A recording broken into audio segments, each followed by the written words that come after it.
기독교인들 중에서 많은 분들이 이 종교와 기독교를 구별하지 못하고 신앙생활하는 분들이 많이 있습니다. 그래서 예수 믿는 것을 그냥 종교생활하는 것으로 그렇게 이해하는 분들이 있습니다. 이것이 정리되지 않으면 종교와 기독교를 잘 구별해서 이것이 정리되지 않으면 기독교를 종교라고 생각합니다. 기독교인이 종교와 기독교를 구별하지 못하면 하나님이 원하시는 온전한 신앙생활을 할 수가 없습니다. 왜냐하면 이것은 자기 신앙의 현주소를 말해주는 것이기 때문에, 내 신앙의 상태, 현주소를 말해주는 것이기 때문에 그렇습니다. 그러면 기독교를 한마디로 어떻게 정의할 수 있느냐? 종교와 기독교가 다른 것이라고 하는데 사람들이 볼 때는 기독교는 종교 중에 하나가 아닌가요? 이렇게 생각하는데, 그러면 기독교와 종교가 다르다고 하는데 그럼 기독교를 한마디로 정의하면 어떻게 표현할 수 있는가? 기독교는 종교가 아니라 생명입니다. 이렇게 표현할 수 있어요. 기독교는 종교가 아니라 생명이에요. 왜냐하면 기독교는 예수님의 생명을 나한테 주어서 그 생명으로 살게 하는 것이 기독교예요. 예수 그리스도를 내가 영접할 때 예수 생명이 내 안에 들어오는데 그 예수님의 그 생명으로 사는 것이 바로 기독교인 거예요. 그러므로 내가 기독교인이라면은 예수님의 생명으로 살고 있느냐 살지 못하느냐를 잘 따져봐야 돼. 내가 예수 믿는 사람이라면 내 안에 모신 예수님의 생명으로 살고 있는가 살고 있지 못하는가를 잘 생각해야 합니다. 이것을 모르면 어떻게 돼요?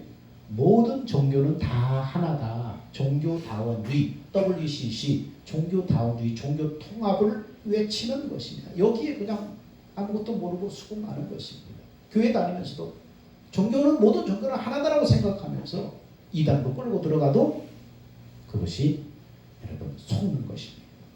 여러분, 하나님은 인간에게 종교를 주신 것이 아니라 생명을 주셨어요. 기독교는 그래서 하나님의 생명으로 오신 예수님을 믿음으로 사는 것이 기독교인 것입니다. 이렇게 종교와 기독교를 통해 종교와 기독교에 대한 정확한 분별을 통해서 하나님의 약속에 참여하는 그런 은혜가 있는 것입니다. 그러면 종교란 것은 뭐냐? 종교를 살펴보기 위해서는 먼저 인간이 어떤 존재인가를 여러분이 알아야 됩니다. 하나님이 인간에게 세상을 만들기 전에 뭘 약속하셨냐면은 하나님의 약속이 인간에게 영생을 주시겠다고 약속하셨어요. 영생, 영원한 생명, 이 영생을 주시겠다고 약속하시고 그 약속을 이루기 위해서 세상을 창조하시고 그 다음에 에덴 동산을 창설하셨습니다. 그리고 그 약속을 에덴 동산에서 이루려고 하나님이 계획하셨어요. 그래서 선악과를 만드시고 인간의 하나님이 주신 자유의지를 가지고 선악과와 생명과가 있는데 생명과를 먹음으로 말미암아서 그 영생이 우리 안에 들어오도록 하나님이 의도하셨어요. 근데 인간은 어떻습니까? 하나님 앞에 순종해서 영생을 얻는 대신에 하나님의 말씀에 불순종해서 범죄함으로 심령이 타락하고 부패한 마귀의 종 밑으로 들어가 버린 것입니다. 이것은 마귀에게 속한 죄인의 생명으로 살게 되었다는 말이에요. 더군다나 인간은 에덴 동산에서 선악과를 따먹은 까닭에 이 선악과를 먹으면 선과 악을 알게 되는데 이 눈이 밝아져서 선과 악을 분별하게 되는데 이 선악과를 따먹었기 때문에 눈이 밝아져서 선과 악을 이제 깨닫는 거예요. 그래서 악을 버리고 선하게 살려고 하는 욕구가 마음속에 그때 이미 새겨져 버려 있어요. 그래서 율법이 하나님의 기록된 말씀에서 요구하는 선하게 살고 의롭게 살고 거룩하게 살려고 하는 이 소원이 인간의 마음속에 딱 자리 잡게 된 것입니다. 그래서 우리 어떻습니까? 될 수 있으면 선하게 살려고 하고 될 수 있으면 거룩하게 살려고 하고 될 수 있으면 의롭게 살려고 하는 마음이 사람의 마음속에 다 있습니다. 그래서 로마서 2장 15절엔 그 말씀을 이렇게 기록하고 있습니다. 그들의 마음속에는 율법이 새겨져 있고 그것이 작용하고 있다는 것을 알 수 있습니다. 내가 전하는 복음이 말하는 대로 하나님께서 예수 그리스도를 통해서 사람들의 비밀을 심판하시는 그날에 그들의 양심이 증인이 되고 그들의 이성이 서로 고발하고 또 변호도 할 것입니다. 우리 마음속에 선악과를 따먹는 그날 우리 마음속에 선악을 아는 그것이 마음속에 딱 선악이 새겨져 버렸습니다.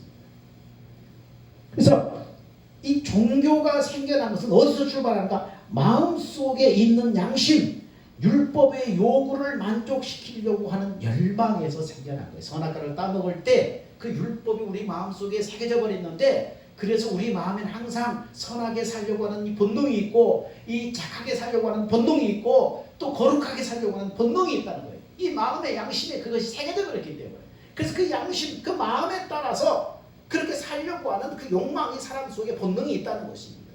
그래서 사람들은 이 선악의 가치관에 따라서 선하고 의롭고 거룩하게 살면은 복을 받을 것이고 죽어서 좋은 데 갈 것이고 또 천국에 갈 수 있다고 사람들은 생각하는 것입니다. 그래서 인간은 마음속에 새겨진 그 율법의 요구를 따라서 선하게 살고 거룩하게 살고 의롭게 살려고 하는 마음이 저마다 다 있는 것입니다. 이래서 종교가 생겨난 거예요. 그래서 세상의 모든 종교가 추구하는 것이 뭐예요? 이 선악의 사상을 기초로 해서 살아야 한다는 가르침이에요. 이런 불교에서 악하게 살아라고 가르칩니까? 아니에요. 불교도 선하게 살라고 교훈해요. 참선과 고행을 통해서 자신의 욕망을 절제하고 부처의 경지에 이르기 위한 각고의 노력과 훈련을 합니다. 부처란 무엇입니까? 모든 깨달음의 경지에 이르는 것을 부처라고 합니다.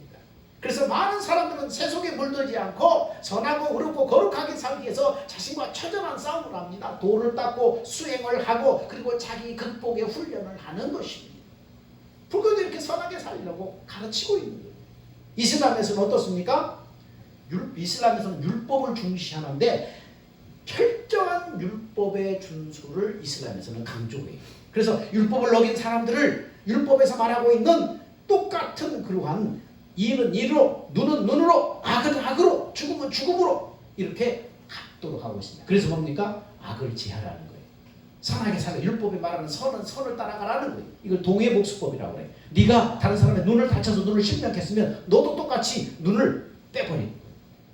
다른 사람 네가 싸워가지고 다른 사람 이빨을 하나 빠지게 했으면 너도 똑같이 이빨 하나 빼야 된다. 그러면서 이렇게 하는 거예요. 이게 동해복수법이라고 해요. 철저하게 구약의 율법, 그 율법을 따라서 살라고 가르치는 것입니다. 그래서 뭡니까? 악을 버리고 선하게 살라는 거예요. 유교는 어떻습니까? 유교는 공자의 가르침으로 도덕과 윤리에 대한 가르침인데 인, 의, 애, 지, 신 5가지 덕목을 중요시합니다. 인의, 애, 지, 신이라는 것은 사람이 갖춰야 할 5가지 도리를 말합니다. 측은지신, 측은하게 여기는 마음이 있어야 된다. 그 다음에 수호지신, 잘못됐을 때 사람은 부끄러움을 느낄 수 있어야 돼. 그래야 인간이다. 사양지신, 겸손하게 최소한의 A를 지키는 양보하는 마음이 있어야 된다. 이게 겸손의 가장 최소다. 그 다음에 시비지신, 옳고 그른 것 사리 판단할 수 있는 이 마음이 있어야 된다. 이 말하는 것을 잘 시켜놨을 때 그 사람은 믿을 수 있다. 그래서 인, 의, 예, 지, 신 이 5가지 덕목을 말하고 있습니다. 여러분 이렇게 모든 종교들은 이단 사이비를 지향 모든 종교들은 선악의 사상을 따라서 육신으로 하여금 선하고 의롭고 거룩한 삶을 이루라고 말씀하고 있습니다. 모든 종교는 선악의 사상에 기초한 것입니다. 이 선악의 사상의 기초는 어디 있어요? 우리가 선악과를 따먹었을 때 우리 마음속에 율법이 새겨짐으로 말미암아서 그 율법에 선하고 의롭고 거룩한 삶을 살라는 이 본능을 따라서 종교를 사람들이 만들어낸 거예요. 하나님께서 모세를 통해서 우리 인간들에게 율법을 주신 것은 인간이 어떤 존재인지를 깨달으라고 주신 거예요. 여러분 선악과를 따먹을 때 우리 마음속에 하나님의 율법이 새겨져 있다고 그러는데 그 율법을 대표하는 것이 뭡니까? 우리가 십계명을 비롯한 이 십계명을 모태로 한 하나님의 율례와 법도인데 이 모세를 통해서 하나님이 이스라엘 백성들에게 율법을 주신 것은 인간이 어떤 존재인지를 깨달아라. 그래서 율법을 주신 것입니다. 그래서 율법은 하나님의 거룩한 계명으로서 이것을 지켜서 행하면 복을 받는다고 약속합니다. 장수한다고 약속합니다. 생명을 얻는다고 약속합니다. 그래서 사람들은 율법대로 율법의 말씀을 지켜서 행함으로 말미암아 복을 받고 영생을 얻기 위해서 몸부림을 칩니다. 그런데 이것은 하나님의 의도와는 전혀 다른 거예요. 하나님의 의도는 율법을 잘 지켜서 네가 복을 받고 장수하고 죽어서 좋은 데 가고 이렇게 하라고 하나님의 윤리와 법도를 주신 게 아니에요.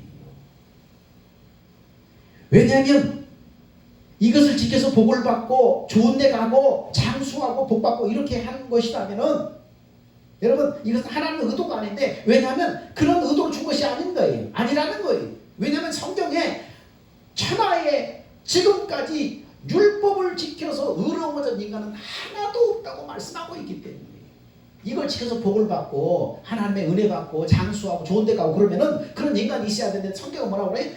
하늘 아래 창조 이래 지금까지 이 하나님의 율법을 지켜서 하나님이 원하시는 의로운 인간은 하나도 지금까지 없다고 분명히 성경은 못을 받고 있기 때문입니다. 그러므로 이 율법을 주신 목적은 그렇게 살아서 복 받으라고 준 것이 아니 그렇게 살아서 천국 가라고 준 것이 아니라는 거예요.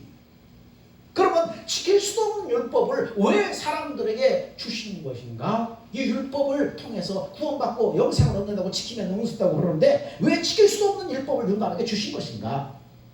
그것은 인간의 한계, 네가 누구인가 인간의 한계, 정체성을 깨달으라고 주신 거예요. 다시 말하면 인간이 선악을 알아서 악을 버리고 선하게 살려고 하지만은 인간 생명 자체가 마귀에게 속한 타락하고 부패한 생명이기 때문에 그렇게 살 수 없는 네가 죄인이라는 사실을 깨달아라. 이거 깨달으라고 하나님이 율법을 인간에게 주신 거예요. 근데 이것을 알지 못하기 때문에 인간은 에덴 동산 이후에 뭘 만들어요? 그렇게 살려고 종교를 만들기 시작한 거예요. 그렇게 살려고 사람들 종교를 만들기 시작해서 그렇게 살려고 몸부림을 치는 거예요. 그게 의도가 아니라는 것입니다. 그래서 로마서 3장 20절은 그렇게 말하죠. 그래서 율법을 지키는 것으로는 하나님 앞에 아무도 의롭다는 인정을 받을 수가 없습니다. 율법은 다만 우리가 죄인이라는 사실을 깨닫게 하는 것뿐입니다. 나 자신이 누구인가? 타락하고 부패한 바로 죄인이라는 사실을 깨달아야 그 다음에 구원으로 나올 수 있기 때문에 그걸 깨달으라고 주신 것입니다. 그럼에도 불구하고 오늘날 수많은 종교인들은 어떻습니까? 자신의 마음에 양심에 새겨진 그 율법의 요구를 따라서 나도 얼마든지 율법을 지킬 수 있다. 나도 얼마든지 선하고 의롭고 거룩하게 살 수 있다. 그래서 하나님의 축복을 받을 수 있다. 스스로 자기 확신을 시킨 거예요. 할 수 있다. 하면 된다. 해보자. 긍정적으로 말해라. 그냥 뭐 요즘에 무슨 법칙이 나오는데 뭐 끌어당김의 법칙이요. 뭐 이런 거 나온다고요. 그래서 막 긍정적으로 말하고 그러면 실제로 그렇게 된다는 거예요. 인간 안에 그런 능력이 있다는 거예요. 긍정적으로 말하고 막 시인하고 그렇게 된다 하고 믿음으로 막 꿈을 꾸고 그러면 인간에게 무한한 능력이 있기 때문에 그렇게 된다는 거예요. 여러분 이것은 종교인들의 마음에 새겨진 그 율법의 요구를 따라서 사람들이 만들어내는 거예요. 기록된 율법, 하나님의 윤리와 법도를 지키기 위한 자기 싸움을 하고 있는 거예요. 이건 종교예요. 자기 인간이 만들어낸 종교예요. 하나님의 율법을 주신 이유는 죄인된 이 육신의 생명으로는 지킬 수 없다는 것을 깨달으라고 주신 거예요. 그런데 인간은 자꾸 어떻게 해요? 지킬 수 있다는 거예요. 그래서 축복을 받을 수 있다는 거예요. 그래서 뭔가를 이룰 수 있다는 거예요.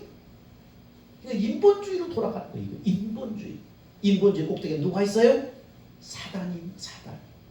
너는 할 수 있다. 너는 그한 무한한 잠재력이 있다. 능력이 있다. 자꾸 육신을 무한한 능력, 에너지, 어떤 거, 가능성 자꾸 육신에 주는 거예요. 죄인의 생명된 이 육신으로는 그렇게 살 수 없는 것입니다.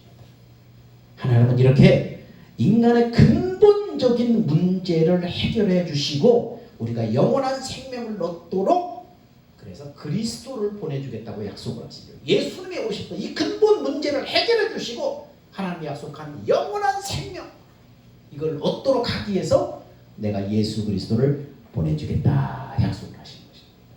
그래서 창세기 3장 15절에 인간의 범죄한 이후에 곧바로 하나님께서 약속을 주셨어요. 시작. 나는 너를 여자와 원수가 되게 하리라. 네 후손을 여자의 후손과 원수가 되게 하리라. 너는 그 발꿈치를 물려와다가 도리어 여자의 후손에게 머리를 밟히리라.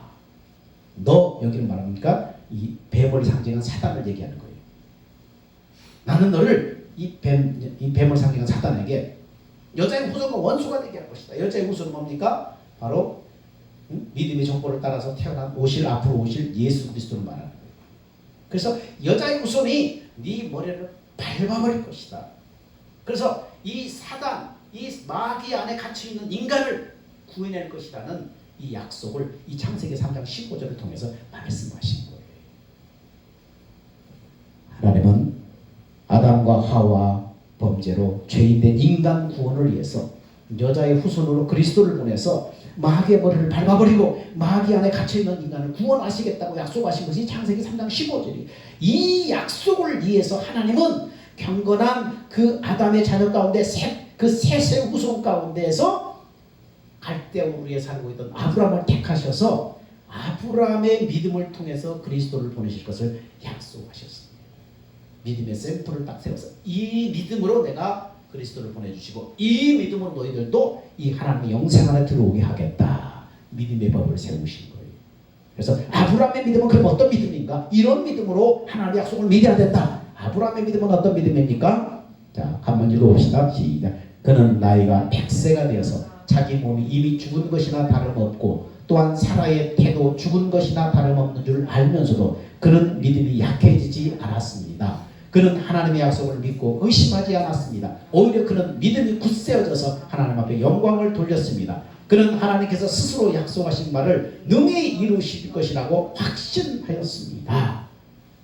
여러분 100세가 다 됐는데 이미 여자는 경수가 끊어져 버리고 남자는 생산 능력이 없어요. 근데도 불구하고 어떻습니까? 하나님이 자신에게 후손을 주실 것이라는 이 자식을 주실 것이라는 그 약속을 믿었다는 거예요. 믿음이 약해지지 않았다는 거예요. 꼬부랑 할머니 할아버지가 다 됐는데 희말 백발에 할머니 할아버지가 됐는데도 불구하고 후손을 주시겠다는 약속을 의심하지 않았다는 거예요. 믿음이 약해지지 않았다는 거예요. 오히려 믿음이 굳세져서 하나님 앞에 영광을 돌렸다는 거예요. 그리고 하나님의 약속을 반드시 이루실 것을 확신했다는 거예요. 어떻게 그럴 수 있어요? 여러분 상식적으로, 여러분 이성적으로 인간의 지식을 초월한 그 믿음, 이 믿음을 아브라함이 가지고 자기 나이가 100살이 다 됐는데도 불구하고 자식 주실 것이라는 하나님의 약속을 끝까지 믿었다는 거예요. 이 상식과 이성과 지식을 초월한 이 믿음, 이게 뭐예요? 아브라함의 믿음이에요. 아브라함은 여러분 본래 태어날 때도 이 믿음을 가지고 태어났어요? 그렇지 않아요. 아브라함은 똑같이 우리가 똑같은 사람이었어요. 근데 어떻게 이런 믿음을 가질 수 있었어요? 하나님이 복음으로 아브라함을 믿음의 조상으로 세우기 위해서 복음으로 아브라함을 부르실 때 처음에는 아브라함도 하나님의 약속을 온전히 믿지 못했어요. 그래서 하나님께서 아브라함을 인도하시면서 데리고 다니면서 우여곡절을 다 겪게 하셔서 하나님이 여호와 하나님을 믿는 믿음을 키워내셨어요. 무슨 말이에요? 하나님은 한번 말씀하시면 반드시 이 말씀을 지키는 참 하나님이다. 여호와 하나님이다. 이것을 계속 데리고 다니면서 경험하게 하시고 체험하게 하시고 그 경험이 더해져 갈수록 어떻습니까? 계속 아브라함은 하나님에 대한 믿음이 커져가는 거예요. 하나님은 어떤 일이 있어도 인간의 지식과 상식과 이성을 초월한 그런 믿음을 가질 때까지 하나님은 계속해서 데리고 다니면서 아브라함을 경험하게 하시고 훈련시킨 거예요. 그래서 아브라함의 믿음이 커지는 거예요. 이렇게 하나님이 지키고 하나님이 보호하시고 하나님께서 아브라함을 축복하셔서 아브라함은 이제 거부가 되었어요. 본토 지적 아버지 집을 떠나서 홀홀 나왔었는데 하나님이 데리고 다니면서 이 약속을 성취시키는 하나님 하면서 아브라함은 수많은 양떼와 가축과 종들을 건지고 있는 큰 거부가 되었어요. 근데 한 가지 약속이 끝까지 이루어지지 않는 거예요. 이제 늙어서 이제 흰 백발에 할머니 할아버지가 됐는데도 불구하고 한 가지 약속이 아직 이루어지지 않는 거예요. 무슨 약속이에요? 자손을 후사를 주시겠다는 약속이 이루어지지 않는 거예요. 근데 아브라함은 끝내 믿음으로 이 하나님의 약속을 기다리지 못하고 육신의 방법으로 종 하갈을 취해서 이스마엘 자식을 낳아버리고 후사를 만들어버리고, 그리고 이 종의 자식으로 태어난 이 이스마엘이 바로 내 대를 이을 후사다, 이렇게 선포해버린 거예요. 그래서 그때부터 하나님은 아브라함에게 다 끊어버리고 13년 동안 아브라함에게 임재하지 않았어요. 나타나지 않았어요. 아브라함에게 일절 하나님의 마음이 큰 실망을 하신 거예요. 그래서 13년 동안 아브라함과 단절해버려요. 하나님이. 그동안은 계속 하나님이 아브라함과 함께 하시면서 말씀하시고 하나님의 역사하시고 하나님의 기적을 보게 하시고 축복하시고 계속 데리고 다니면서 그렇게 아브라함의 믿음을 훈련시켜놨는데, 나중에 어때요? 마지막 한 가지 이 시험을 테스트 못한, 자식에 대한 이 믿음을 테스트를 통과하지 못하고 육신의 방법으로, 하나님의 방법이 아니라 육신의 방법으로 종을 취해서 이스마엘을 낳아서 후사를 만들어버렸어요. 그래서 하나님은 13년 동안 아브라함에게 침묵하셨는데, 그리고 13년 만에 하나님께서 아브라함에게 나타나셔서 말씀하는 거예요. 나는 전능한 하나님이다. 너는 내 앞에서 행하여 완전해라. 무슨 말이에요? 난 능력이 없어서 너한테 아들을 안 준 게 아니다. 난 전능한 하나님이야. 너는 내 앞에서 완전해라. 무슨 말이에요? 네 육신의 생명에서 나오는 생각과 마음으로 살지 말고 하나님의 그 입에서 나오는 하나님의 약속의 말씀을 끝까지 붙잡고 행해라. 나는 능력이 없어서 내 아들을 못 주는 그런 하나님이 아니야. 난 전능한 하나님이야. 꾸짖으시면서 하나님께서 아브라함과 할례 언약을 맺어요. 그리고 약속을 다시 갱신시켜줘요. 그리고 그 징표로 집안의 모든 남자에게 다 할례를 받으라. 어린애부터 늙은 할아버지까지 다 할례를 받으라. 그 할아버지 중에서 여러분 오늘 내일 하는 그런 노인들도 있을 거예요? 없을 거예요? 있을 거예요. 수많은 이 종들 중에서 오늘 내일이면 이 숨을 거들면 까딱까딱 하는 사람도 있을 거예요. 근데 불구하고 아브라함 어떠해요? 성경에 보니까 모든 남자들은 다 할례를 받으라. 하나님의 할례 언약을 맺고 갱신시켜주고 하나님의 그 징표로, 그 믿는다는 징표로 네가 이렇게 해라 할 때 아브라함은 그날, 바로 그날, 성경은 그렇게 말하고 있어요. 그날에 모든 집안 남자들이 즉시 할례를 다 행한 거예요. 그 당시 할례는 어떤 거라고 했어요? 오늘날처럼 의술이 발달해서 마취제 뿌리고 항생제 뿌리고 그래서 칼로 잘라낸 것이 아니라 이 부싯돌, 날카로운 부싯돌을 만들어서 부싯돌로 찧어서 잘라낸 거예요. 그러니까 여러분 그렇게 할례 받다가 죽은 사람이 얼마나 많겠어요. 근데 목숨 걸고 받는 거예요. 할례가. 그날에 하나님께서 말씀하실 때 즉시 집안 모든 남자들에게 다 할례를 행했어요. 여러분 어떻게 아브라함은 즉시 믿음으로 이렇게 순종할 수 있었어요? 아브라함에 뭐가 있었기 때문에요? 그 중간에 뭐가 있었어요? 불순종해서 첩의 자식을 낳아서 하나님의 마음을 소원케 해서 13년간 침묵해 버렸는데 13년 동안 침묵하니 하나님 나타나셔서 할례 언약을 맺으시고 할례를 행해라 딱 말씀하셨는데 그날에 즉시 할례를 행했다는 것은 요 사이에 뭔 일이 있은 거예요? 요 사이에 무슨 일이 있었기 때문에 그런 없는 믿음이 갑자기 생겨난 것입니까? 할례 받은 믿음이 생겨난 거예요. 어떻게 된 거예요? 여러분 오늘날 세례가 예수님과 내가 함께 십자가의 죽음을 의미하듯이 할례라는 것은 무엇입니까? 옛사람의 생명줄을 끊는 상징적인 예식이에요. 요즘에 포경술이라고 하잖아요. 거기서 보니까 이 생명의 씨, 남자의 씨가 나오잖아요. 그 생명줄의 목줄을 끊어버리는 그것을 상징하는 것이 바로 할례예요. 하나님께서 아브라함과 할례 언약을 맺으실 때 그 마음에 성령으로 할례를 베푸셔서 아브라함에게 할례 받은 믿음을 주신 거예요. 그 할례 받은 믿음을 가지고 할례를 행하라, 집안 못 얻는 자에게 할례를 행하라 할 때 하나님 이 아브라함은 즉시 그 믿음을 가지고 어린애부터 이 난지 이 7일 만에 그 이후에 모든 이 남자들 내일 모레 죽기 직전에 할아버지까지 전부 다 할례를 다 행한 거예요. 즉시 행한 거예요. 그래서 육신의 생각과 마음을 죽이고 하나님의 생명에서 나오는 믿음, 할례 받은 믿음, 이 믿음으로 그것을 행한 거예요. 그래서 하나님이 말씀하시면 반드시 그 말씀을 이루시는 여호와 하나님의 힘을 믿는 믿음을 갖게 된 것입니다. 그래서 아브라함은 이렇게 지식과 상식을 초월한 할례받은 믿음으로 100세의 이삭을 비로소 얻을 수 있게 되었어요. 이 믿음을 가지고 이제 하나님의 약속을 다시 붙잡을 때 하나님께서는 1년 후에 약속대로 이삭, 자식 이삭을 여러분 얻게 된 것입니다. 그래서 창세기 22장까지 가서 창세기 22장에서는 뭐라 합니까? 이렇게 믿음으로 얻은 아들 독자 이삭을 모리아산에서 번제로 드리라는 하나님의 말씀에 순종할 수 있었던 것이에요. 어떤 믿음으로? 이 믿음으로. 아브라함의 믿음으로. 하나님이 주신 믿음으로. 내가 획득한 게 아니에요. 하나님이 언약을 베푸시고 하나님이 우리한테 주신 성령으로 받은 그 할례 받은 믿음, 그 믿음으로 이삭을 낳았고 그 믿음으로 아들을 모리아산에서 번제로 드리라고 할 때 여러분 아브라함의 믿음으로 이삭을 실제로 여러분 드리려고 하는 것입니다. 그래서 이러한 믿음으로 이삭의 족보를 타고 예수님을 보내주실 것을 비로소 약속을 하신 거예요. 이 이삭을 통해서 예수 그리스도가 오실 것이다. 이런 계시를 주신 것입니다. 그래서 히브리서는 이렇게 말씀해요.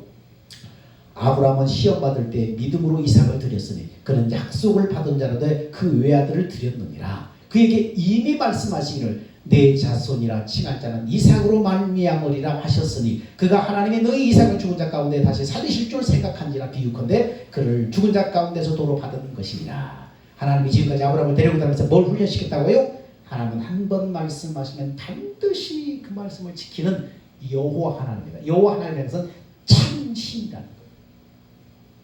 그래서 그 믿음으로 뭘 드렸다고요? 이삭을 드렸다는 거예요. 왜? 여호와 하나님을 믿는 믿음이 생겼기 때문에.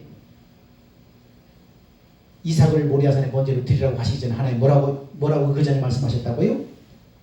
네 자손이라 칭할 자는 오직 이삭을 통해서 난 사람이라야 네 자손이라고 칭할 것이다.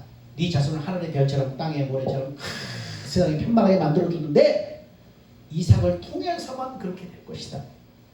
말씀하시고 창세기 22장에 가서 뭐라고 그래요? 네 독자 이삭을 모리아산에서 짐승처럼 잡아서 번제로 태워서 하나님 앞에 드려라. 이렇게 하신 거예요. 그러니까 이 믿음이 없으면 독자를 그렇게 드릴 수가 없는 거예요. 이 믿음이 있었기 때문에 드릴 수 있는 거예요. 그래서 야샬의 책이라고 하는 그런 책에 보면은 여러분 여호수아가 막 싸움을 할 때 거기에 뭐라고 기록됐어요? 야샬의 책에 기록되었느니라. 그 당시에 기록된 책이 야샬의 책인데 야샬의 책이래. 거기에 보면은 아브라함 이삭을 모리아산에 번제로 드리려고 할 때 계속해서 누가 회방을 하면 사단이 나타나서 계속 회방해요. 야, 하나님이 그렇게 끔찍하게 그렇게 너를 동물처럼 잡아서 드리라고 하겠냐? 하나님이 말씀한 거 분명하냐? 아닐 거야. 계속 의심을 심어줘요. 출발하기 전에도 의심을 심어주고 모리아산에 드릴 때도 계속 사탄이 나타나서 계속 속삭이는 거예요. 그럼 아브라함은 끝내 뭐예요? 이 믿음을 가지고 드리는 거예요. 원래는 하나님이 잘 예비해 두셨대요. 이삭 대신에 순양을 이렇게 아브라함한테 쫙 보내기로 예비했는데 그 중간에 사단이 나타나서 순양이 아브라함에게 가지 못하러 가시던 불로 막아요. 순양을 막아. 그래서 걸리게 못 가게 딱 가능하고 회방을 해요. 이게 사단이 하는 거예요. 그러나 아브라함은 끝내 어떻습니까? 하나님 약속을 신뢰함으로 믿음으로 잘 행하자 사단이 나중에 불로 딱 떠나는 장면이 야샬의 책에 다 기록되어 있습니다. 그 배경들이 그렇게 기록이 되어 있어요. 이삭을 보낼 때 사라에게 말하지 않고 그냥 새벽 일찍 간 게 아니고 야샬의 책에 보면 아브라함이 사라에게 그 얘기를 하고 사라는 밤새도록 울었다고 말하고 있어요. 그리고 이삭을 떠나보낼 때도 사라가 계속 울고 아브라함도 울고 종들이 다 나와서 배웅하면서 울고 그 이별하면서 울고 모래산에 올라가기 전에도 계속해서 아브라함이 눈물을 쏟고 그런 얘기들 계속 거기에 나와요. 얼마나 자식을 그렇게 보내는 그 마음. 여러분, 그런 아브라함은 끝내 하나님은 약속하시면 반드시 그 말씀을 성취하는 여호와 하나님이다. 그러므로 내 아들을 죽인다고 할지라도 하나님 약속이 있기 때문에 네 자손을 이삭을 통해서만 그렇게 퍼진다고 하기 때문에 죽일지라도 내 약속을 따라 죽일지라도 하나님 살려내릴 것이다. 이 믿음으로 아들을 모리아산에 번제로 드린 것입니다. 그래서 창세기 20장에 이렇게 말해요. 여호와께서 이르시기를 내가 나를 가리켜 맹세하노니 내가 이같이 행하여 네 아들 네 독자도 아끼지 아니하였음즉 내가 내게 큰 복을 주고 네 씨가 크게 번성하여 하늘의 별과 같고 바다의 모래와 같게 하리니 네 씨가 그 대적의 성문을 차지하리라. 또 네 씨로 말미암아 천하 만민이 복을 받으리니 이는 네가 나의 말을 준행하였음이니라 하셨다 하니라. 이 믿음으로 네가 테스트를 통과했기 때문에 그 이삭을 통해서 이삭의 정보를 통해서 너를 구원할 예수 그리스도를 보내겠다 약속을 하신 것입니다. 이렇게 하나님의 약속대로 오신 예수님이 인간이 가진 근본적인 문제를 해결하셨어요. 인간이 가진 근본적인 문제는 뭔가 생명의 문제잖아요. 타락하고 부패한 생명으로는 하나님의 영생에 이를 수 없다는 것이잖아요. 하나님의 복을 받을 수 없다는 거예요. 타락하고 부패한 이 생명 가지고는 안 된다는 거잖아요. 그래서 예수 그리스도는 우리 죄를 대속하여 우리의 옛사람과 함께 십자가에 죽으심으로 죄인의 생명을 심판해버렸어요. 그리고 예수 그리스도는 하나님의 생명을 주기 위해서 부활하시고 승천하시고 성령으로 강림하셔서 하나님의 약속과 예수 그리스도의 사역을 믿고 받아들이는 이 사람들을 성전 삼아서 생명을 주시는 영으로 그 사람의 마음에 임재하신 것입니다. 여러분 예수님을 진심으로 영접할 때 생명 주시는 영으로 하나님의 생명을 가지고 그 사람 안에 임하신 거예요. 하나님께서 그리스도를 보내신 것은 타락하고 부패한 죄인의 생명을 하나님의 생명으로 바꾸어 주시기 위한 것입니다. 하나님께서 율법을 통해서 자신의 정체성을 깨닫게 하셔서 이 죄인된 부패한 이 죄인의 생명, 이 정체성을 깨닫게 하셔서 마귀의 종된 생명으로는 하나님의 약속에 이를 수 없다, 축복을 받을 수 없다, 영생을 얻을 수 없다, 이 사실을 깨닫게 하셔서 오직 하나님 약속한 그리스도를 마음에 영접함으로 구원을 얻을 수 있도록 믿음의 법을 이렇게 세우신 거예요. 하나님의 약속을 믿음으로. 어떤 믿음으로요? 아브라함의 믿음으로.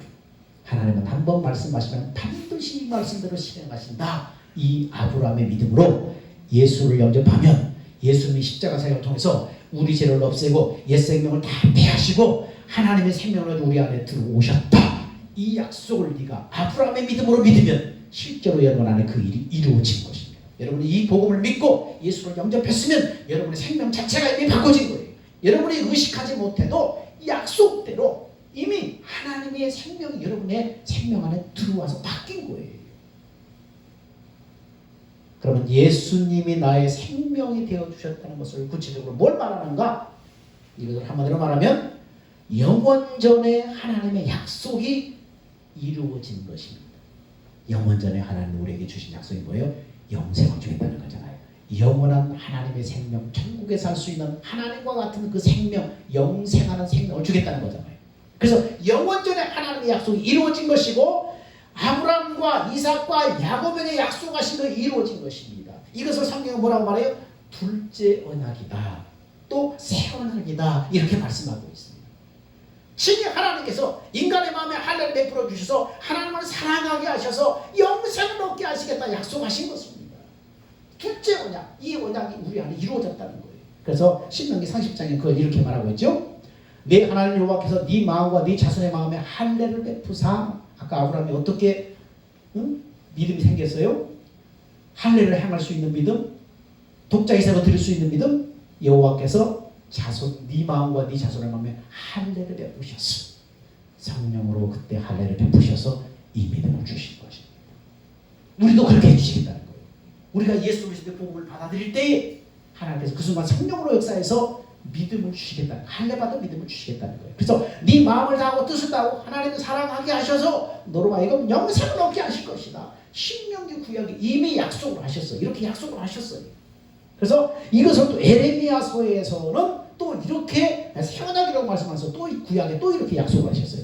여호와의 말씀이니라. 보라, 날이 이르니 내가 이스라엘 집과 유다 집에 새 언약을 맺으리라.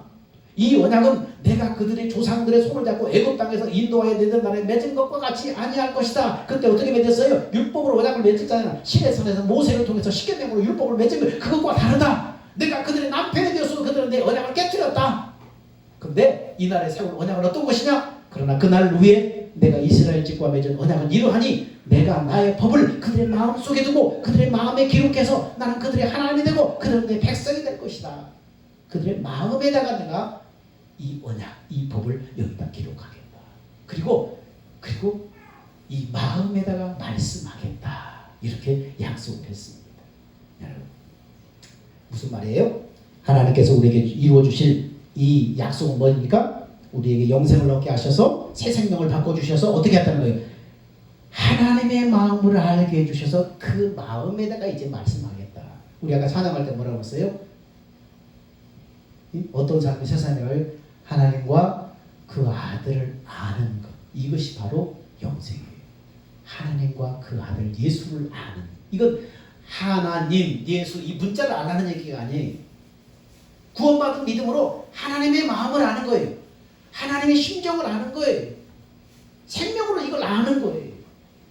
이걸 아는 것이 구원인 거예요. 생명이 들어오면 하나님의 심정, 하나님의 마음, 하나님의 성품, 이런 것을 성령이 우리한테 가르쳐 주세요. 그걸 알게 되는 것이 바로 구원받은 거예요.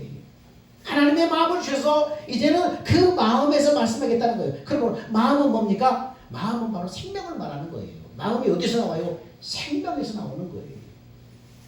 하나님의 생명에서 뭐가 나와요? 우리한테 하나님의 생명이 들어왔지요? 이 생명에서 뭐가 나와요? 하나님의 마음이 나온다는 거예요. 성령이 우리 안에 오셔서 하나님의 마음을 알려주시고 가르쳐주고 깨닫게 하실 때 하나님의 마음이 하나님의 생명에서 나온다는 거예요. 이 하나님의 마음을 주겠다는 거예요. 이 말은 무슨 말이에요? 다시 말하면 마음은 생명에서 나오니까 하나님의 마음을 주겠다는 거는 뭘 주겠다는 거예요? 하나님의 생명을 주겠다는 거잖아요. 원숭이 생명으로 원숭이의 세계에서 살고 사람의 생명으로 인간 세계에 살듯이 영원한 하나님의 생명으로 태어나야 영원한 하나님의 나라에서 살게 되는 거예요. 그래서 예수님은 이 하나님의 생명으로 우리 안에 오셨다. 그래서 믿는 자의 생명이 되신다는 말이 그 말이에요. 영원한 하나님의 생명으로 여러분 안에 들어오셨다는 것입니다. 예수가 선지하는 이것을 당신과 일치한 마음을 주셔서 율례와 법도를 지켜서 행하게 하겠다. 하나님과 일치한 마음을 나한테 주겠다. 여러분, 사람과 사람이 진정 하나 될 수 있는 건 이게 마음이 딱 맞는다고 그러잖아요. 하나님과 내가 어떻게 하나가 될 수 있어요? 내 안에 오신 하나님의 생명에서 나오는 하나님의 마음이 내한테 딱 임할 때 하나님과 마음으로 딱 하나가 되는 거예요. 이렇게 하나 되는 걸 뭐라는 거예요? 교회되었다. 교회되었다. 그래서 새 영과 새 마음을 주셔서 성령으로 이 마음을 가지고 이제는 하나님의 약속한 주의 율례와 법도를 지켜서 그 율법에 기록한 그 축복과 그 장수와 그 영생을 얻게 하겠다. 이 말씀대로 영생을 이루어지게 하겠다는 거예요. 전에는 죄인된 생명이기 때문에 이 말씀이 축복을 약속하고 있지만 이 말씀을 지킬 능력이 없는 거예요. 부패한 생명이기 때문에. 근데 생명을 바꿔줬기 때문에 어떻게 해요? 이 마음을 가지고 이제 하나님의 이 축복의 말씀대로 살 수 있겠다는 거예요. 살 수 있게 되었다는 것입니다. 그렇게 해서 그렇게 복을 받게 하겠다는 것이 제 약속의 말씀입니다. 이것이 뭡니까? 바로 예수님이 승천하실 때 명하신 하나님의 약속, 바로 성령 보내주겠다는 것이 그 약속입니다. 여러분, 예수님은 믿는 자의 생명으로 내 안에 들어오셨어요. 그래서 예수 믿는 사람이라는 것은 성령으로 오신 예수님을 자신 안에 모신 사람이고 그 예수의 생명으로 사는 사람입니다. 그러면 예수 생명으로 산다는 말은 무슨 말이에요? 어떻게 예수 생명을 할 수 있어요? 예수님이 지금 예수 생명으로 내 안에 들어오셨는데 내가 예수 생명으로 어떻게 살 수 있어요? 진짜 믿음 생활 어떻게 할 수 있어요? 자, 들으십시오. 예수님, 하나님께서 우리 안에 예수 생명이신 성령을 보내주셨어요. 성령께서 우리 안에 들어오셔서 성령을 믿고 의지하면 뭘 말씀하셔요? 예수님을 말씀하고 가르치시고 감동케 하시는 거예요. 아까 하나님과 그 아들 예수를 아는 것이 구원인데 이게 신앙생활인데 누가 그걸 가르쳐주냐? 성령님이, 예수님이 영으로 우리 안에 오신 그 성령님이 하나님과 그 아들 예수님에 대해서 말씀하고 가르치고 감동케 하셔서 뭘 알게? 하나님의 마음을 알게 하시죠. 자식이 부모의 마음을 알듯이 성령이 내 안에서 말씀하고 가르치고 깨닫게 하셔서 하나님의 마음을 알게 하셔요. 그래서 성령의 가르침으로 하나님의 마음을 알게 될 때에 내 안에 하나님의 마음, 그리스도의 마음이 딱 이 마음으로 하나님과 내가 마음으로 딱 하나가 되는 거예요. 이것을 성경에 에베소서에 뭐라고 그래요? 예수를 머리로 해서 우리는 그분의 몸이 되었다. 이건 교회라고 하잖아요. 교회 되었다고 말하는 거잖아요. 그래서 하나가 되는 거예요. 하나님의 마음이 임할 때에 하나님과 마음으로 하나 되어서 주님과 우리가 하나님과 우리가 하나가 되는 거예요. 교회 되는 거예요. 예수님은 머리, 우리는 그분의 몸으로 하나 되는 거예요. 이때부터 뭐가 들려오는 거예요? 예수님이 마음으로 우리한테 말씀하신. 우리는 그 예수님의 마음에서 들려오는 그 말씀을 양식으로 해서 그 말씀을 지켜 행할 때 우리는 그 양식을 가지고 살아가는 거예요. 그게 생명의 말씀이에요. 그 예수님의 마음에서 나오는 그 말씀이 진짜 생명의 말씀이라는 거예요. 이 문자로 기록된 이 의문이 이 생명의 말씀이 아니라 여러분 핵자에 겨뤄두고 그냥 막 읽는다고 그 생명의 말씀이 아니라 여러분 안에 생명으로 신 예수님 그 마음으로 말씀하시는 그 예수님에게서 나오는 그 말씀이 여러분을 살리게 하고 여러분의 복을 받게 하고 여러분을 장수하게 하고 여러분을 거부가 되게 하고 천국을 가게 하고 영원한 생명을 살게 하는 생명의 말씀이 그 말씀이에요. 율법의 문자로 기록된 율법의 모든 축복의 말씀이 어디 있어요? 예수의 입에서 나오는 그 말씀을 지켜 행할 때 그 말씀대로 율법의 말씀대로 축복이 이루어지는 거예요. 축복은 거기에 있는 거예요. 할 수 있다 하면 된다 막 이렇게 하는 것이 되는 것이 아니라 인본주의로 돌아가는 것이 아니라 4차원의 세계의 축복, 4차원의 영적인 축복 그게 축복이 아니에요. 그건 인본주의로 돌아가는 거예요. 이렇게 그리스도의 마음으로 사는 것은 결국은 성경에 우리에게 뭐라고 말해서 이렇게 그리스도의 마음을 따라 사는 것을 성경에 뭐라고 해요? 신의 성품에 참여하는 자다. 신의 성품으로 살아가는 사람, 신의 성품으로 살아가는 사람이 된다는 거예요. 예수 믿는 사람. 이렇게 그리스도의 마음으로 살아갈 때.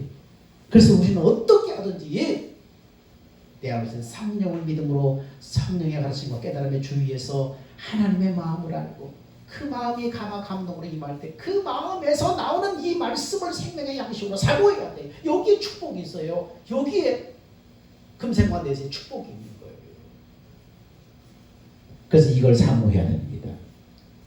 기독교인은 그리스도인이라는 말로서 성령으로 사는 사람이라는 뜻이에요.